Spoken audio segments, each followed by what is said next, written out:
امید ہے آپ سب خیریت سے ہوں گے۔ اگر آپ نے ابھی تک ہمارا چینل سبسکرائب نہیں کیا تو اسے ابھی سبسکرائب کر لیں اور بیل آئیکن کو دبانا بالکل بھی مت بھولیں۔ شکریہ۔ نمبر 11، ساکلا بینی۔ میتے اور ناز جو امیر اور با اثر گھرانوں میں پیدا ہوئے، اپنے بچپن میں کیے گئے ایک وعدے کے پابند ہیں۔ یہ وعدہ ایک المناک واقعے سے ہوا ہے جہاں ناز کی بے گناہی پر سمجھوتا کیا گیا تھا اور میتے کے خاندان نے غیر متزلزل حمایت کی پیشکش کی۔ جیسے جیسے وہ بڑے ہوتے جاتے ہیں، ان کا رشتہ گرما گرم دلائل اور پرجوش مصالحت کا رولر کوسٹر بن جاتا ہے۔ میتے بچپن کے وعدے کو نبھانے کے لیے پرعزم ہے۔ ناز سے شادی کرنے کے لیے بیرون ملک تعلیم حاصل کر کے واپس آتا ہے، تاہم قسمت اس وقت مداخلت کرتی ہے جب وہ ناز کی وفادار نوکر انجیلا کے ساتھ راستے عبور کرتا ہے۔ نمبر 10، یان اوڈا۔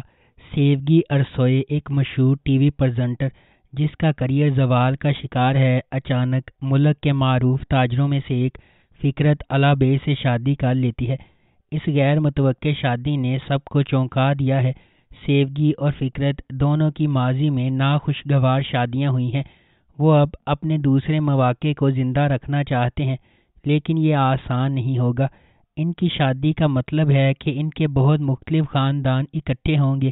ان دو بالکل مختلف خاندانوں کا ایک ہی چھت کے نیچے رہنے سے سیوگی اور فکرت کی توقع سے کہیں زیادہ بڑے مسائل پیدا ہوں گے، جس سے خاندان کے تمام افراد، خاص طور پر ان کے بچوں ٹائلن اور شیلیلے کی زندگی بدل جائے گی، جو مجبور ہیں ملحقہ کمروں میں رہنے کے لیے۔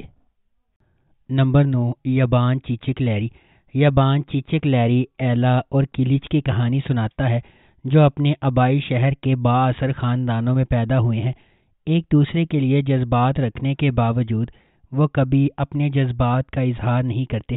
یونیورسٹی کے بعد ایلا استنبول میں ایک کامیاب وکیل بن جاتی ہے، جبکہ کلیچ شہر کو بہتر بنانے کے لیے گھر واپس آتا ہے۔ جب ایلا کی والد کی موت ہو جاتی ہے تو وہ واپس آتی ہے اور اپنے بھابھی کے ساتھ اس کے تعلقات کا پتہ لگاتی ہے۔ کلیچ خاندان کی حفاظت کے لیے سچائی کو چھپانے میں مدد کرتا ہے۔ تنازعہ اس وقت پیدا ہوتا ہے جب کلیچ ایلا کے والد کی زمین پر ایک ہوٹل بنانے کا ارادہ رکھتا ہے، جبکہ وہ اپنے والد کا کاروبار جاری رکھنا چاہتی ہے۔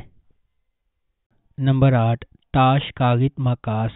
تاش کاغت ماکاس نے امت کی زندگی کا مطالعہ کیا، جو ایک غریب محلے سے تعلق رکھنے والے ایک نوجوان آدمی ہے جس کی یادداشت کی غیر معمولی صلاحیت ہے، جسے ہائپر تھائمیا کہا جاتا ہے۔ اس کی حالت اسے اپنی زندگی کے ہر لمحے سے ہر تفصیل کو یاد رکھنے کی اجازت دیتی ہے۔ آیا یہ ایک نعمت ہے یا لعنت؟ یہ ابھی تک واضح نہیں ہے کہ امت کی زندگی کب ایک المناک موڑ لیتی ہے۔ اس کے والد رضا پر قتل کا الزام ہے اور وہ الزائمر کی بیماری کے ساتھ جدوجہد کی وجہ سے اپنا دفاع نہیں کر سکتا۔ نمبر 7، کاراچ دستانی۔ یہ سیریز جلال آغا کی پیروی کرتی ہے، جو اپنے علاقے کی تمام زمینوں کا لالچ کرتا ہے، تمام آغا کی زمینوں پر قبضہ کر لیتا ہے اور بالآخر اس کے آخری حریف عثمان آغا کو قتل کر دیا جاتا ہے۔ قتل کے دن عثمان آغا کی بیوی رضی ایک بیٹے کو جنم دیتی ہے۔ جلال آغا کے غضب سے ڈرتے ہوئے وہ اپنے بیٹے کو جلال آغا کی بیوی آسیے کے سپرد کر دیتی ہے، جو اتفاق سے اسی دن بیٹی کو جنم دیتی ہے۔ یہ نادانستہ طور پر عمر کو اس شخص کا بیٹا بنا دیتا ہے جس نے اس کے باپ کو قتل کیا تھا۔ نمبر 6، بہار۔ بہار نے 20 سال پہلے میڈیکل سکول سے گریجویشن کی، لیکن اس نے میڈیسن میں کریئر بنانے کے بجائے گھریلو خاتون بننے کا انتخاب کیا۔ اس کی شادی کامیاب سرجن تیمور یاوزولو سے ہوئی ہے اور اس نے اپنی زندگی اپنے شوہر اور بچوں کے لیے وقف کر رکھی ہے۔ بظاہر خوش نظر آنے والا یاوزولو خاندان بہار کی بیماری سے ہل گیا ہے۔ بہار کے ڈاکٹر ایورن اسے بچانے کے لیے پرعزم ہے اور کہتے ہیں کہ اس کا واحد حل جگر کی پیوند کاری ہے۔ خاندان میں واحد ہم آہنگ جگر تیمور کا ہے۔ یاوزولو خاندان کے لیے، جن کا ایک بڑی حد سے تجربہ کیا جاتا ہے، کچھ بھی دوبارہ ویسا نہیں ہوگا۔ نمبر 5، بیر سیودادر۔ ترکی کے جنوب مشرقی علاقے میں 17 سالہ یشل کو اس کے چچا کے بیٹے نے زیادتی کا نشانہ بنایا اور وہ پریگننٹ ہو گئی۔ جب وہ اس شخص سے شادی کرنے والی ہے جس نے اسے زیادتی کا نشانہ بنایا، ایرسن جو اس علاقے میں خدمات انجام دے رہا ہے اسے اپنی شادی سے اغوا کر لیتا ہے۔ تاہم دلہا اور اس کے اہل خانہ فرار ہونے والوں کا تعاقب کرتے ہیں اور دلہن اور سپاہی کو گرفتار کر لیا جاتا ہے۔ دلہے نے ایرسن کو مار ڈالا اور ییشل نے دلہے کو مار ڈالا۔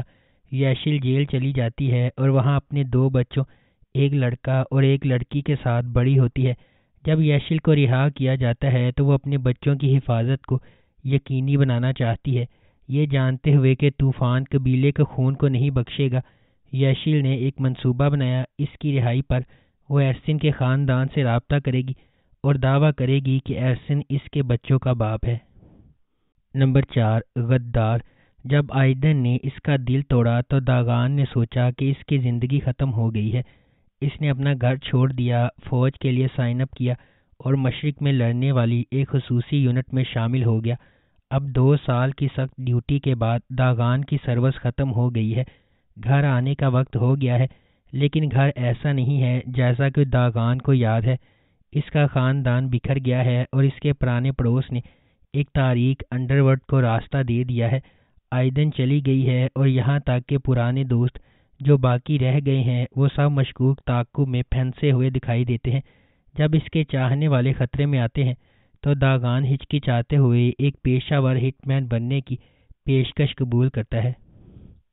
نمبر 3، انجی تانے لیری۔ اعظم جو اپنی بیوی اور 2 بچوں کے ساتھ خوشگوار زندگی گزار رہا ہے، ایک ادب کا استاد ہے جو اپنے طالب علموں کو پسند کرتا ہے۔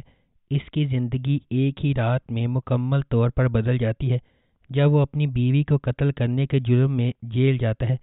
تاہم حقیقت کچھ اور ہے۔ اس کی چھوٹی بیٹی غلطی سے اپنی ماں کی موت کا سبب بنتی ہے اور اعظم اس کی حفاظت کے لیے ذمہ داری قبول کرتا ہے۔ اعظم جس نے 4 دیواری کے درمیان کئی سال گزارے ہیں، جیل سے باہر آنے پر اس کا ایک ہی مقصد ہے، اپنے بچوں کو ڈھونڈنا اور ان کے ساتھ کھانے کی میز پر دوبارہ بیٹھنا، لیکن یہ بالکل آسان نہیں ہوگا۔ نمبر 2، ساندک کوکوسو۔ کارسو ناخوش شادی میں ایک عورت ہے۔ اس کا شوہر ریہا ایک بدتمیز آدمی اور بے کار باپ ہے، لہٰذا جب کارسو اپنے تیسرے بچے کو جنم دیتی ہے تو اسے احساس ہوتا ہے کہ وہ اپنے تمام بچوں کی دیکھ بھال نہیں کر سکتی۔ وہ اپنے 3 سالہ بیٹے کوزے کو اپنی ماں فیلس کے ساتھ کچھ دیر رہنے کے لیے استنبول بھیجتی ہے، تاہم استنبول کے راستے میں کوزے لاپتہ ہو جاتا ہے۔ 3 سال کی تلاش کے بعد کارسو مرسن کے سفر پر کوزے کو دیکھتی ہے۔ کارسو اپنے بیٹے کے ساتھ دوبارہ ملنے پر راحت محسوس کرتی ہے، تاہم کوزے جو اب دنیز کے پاس رہتا ہے اسے نہیں پہچانتا۔ نمبر 1، کیزل گونجالار۔ کیزل گونجالار مریم کی دل خراش کہانی سناتا ہے جس کی شادی ایک اسلامی فرقے میں 14 سال کی عمر میں ہوئی تھی اور اب وہ اپنی بیٹی زینب کو شیخ کے پوتے کی دلہن جیسا انجام بھگتنے سے روکنے کے لیے بہادری سے لڑ رہی ہے۔ اس کی بھابھی کی رہنمائی میں جو فرقے کی ایک سابق رکن ہے، انہیں احساس ہوتا ہے کہ انہیں فرقے کے طاقتور چنگل سے زینب کو بچانے کے لیے بھاگنا چاہیے۔ ڈرتے ڈرتے اپنے منصوبوں کو اپنے ظالم شوہر سے چھپاتے ہوئے مریم کو پہلے سیکولر سائیکیٹرسٹ لیونٹ کے گھر میں ایک نگہداشت کرنے والے کے طور پر پیسہ کمانا ہوگا جو اس کی مدد کرنے پر راضی ہے۔ ان کے متصادم مذہبی اور ترقی پسند عقائد کے باوجود مریم اور لیونٹ جذباتی طور پر ایک ساتھ کھینچے جاتے ہیں، لیکن ان کی زندگی میں انتشار اور گہرا ہوتا جاتا ہے جب ان کی بیٹی کی شناخت سامنے آتی ہے۔ اگر آپ کو ہماری یہ ویڈیو پسند آئی ہے تو اسے لائک کریں، شیئر کریں اور ہمارے چینل کو سبسکرائب کرنا بالکل بھی مت بھولیں۔ شکریہ۔